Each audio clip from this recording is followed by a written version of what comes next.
मैंने 200 शेयर्स हैं मेरे पास जियो फाइनेंस के 270 के रेट पे। क्या मैं इसमें और एक्यूमुलेट कर सकता हूँ या फिर लॉन्ग टर्म के लिए इसका व्यू कैसा रहेगा?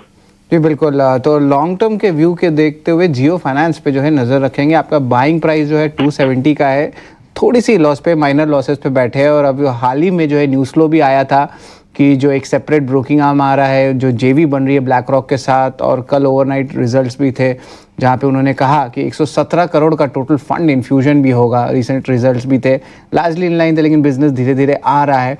तो of course long term basis पे जो है सर, क्या लगता है Gaurang sir, Jio financial services as a net entity कैसे बढ़ेगा? इसके ग्रोथ के लेवर्स भी बहुत है, लेकिन क्या इंपॉर्टेंट जो है आपको लगता है ट्रिगर्स हो सकते हैं फंडामेंटली जियो फाइनेंशियल के लिए? एक शॉर्ट टर्म बोलिएगा जैसे कि 6 महीने तक, और एक लॉन्ग टर्म बोलिएगा कि आगे क्या हो सकता है।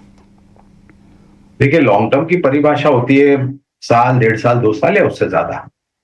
और संजय जी को मैं एक चीज का आश्वासन इसलिए दिलाना चाहूंगा क्योंकि इन्होंने निवेश एक अच्छी एनबीएफसी कंपनी में किया है, जियो फाइनेंशियल सर्विसेज।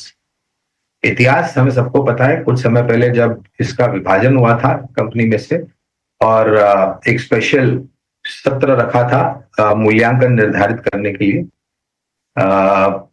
धीरे धीरे करके कामकाज आगे बढ़ रहे हैं। जैसे जैसे कामकाज योगदान बैलेंस शीट पर देते जाएंगे, वैसे वैसे कंपनी का मुनाफा बढ़ता जाएगा। हमारी बुनियादी तर्क के आधार पर खरीदारी की राय है, करीबन 350 के आसपास के अनुमानित लक्ष्यांक निर्धारित किए हैं। ये अपनी बातों में, अपने प्रश्न में एक बात भी बताई थी कि ये और जोड़ना चाहते हैं। तो संजय जी, आपको जोड़ना जब चाहिए जब स्टॉक में कम से कम 5-10% या उससे ज्यादा गिरावट आपके पहले के खरीद के भाव से नहीं आती। यानी कि अगर आपने 270 में निवेश किया तो जब तक आपको 5-10% की गिरावट नहीं मिलती है तो उतावलापन नहीं करना चाहिए। कंपनी सक्षम और मजबूत है, इसमें कोई दो राय नहीं है। क्या ये आने वाले समय में ऊपर जाने का प्रयास कर सकती है नतीजों के आधार पर? हमें बिल्कुल ऐसा लगता है। अनुमानित, जैसे हमने बताया, लक्ष्यांक 350 हो गए, तो 250 के नीचे आता है, करीबन 225 के आसपास, 225 और 250 के आसपास आता है, तब जाकर के आप निवेश करते हैं तो ज्यादा अनिवार्य होगा। ऑलराइट, चलिए हम आगे बढ़ते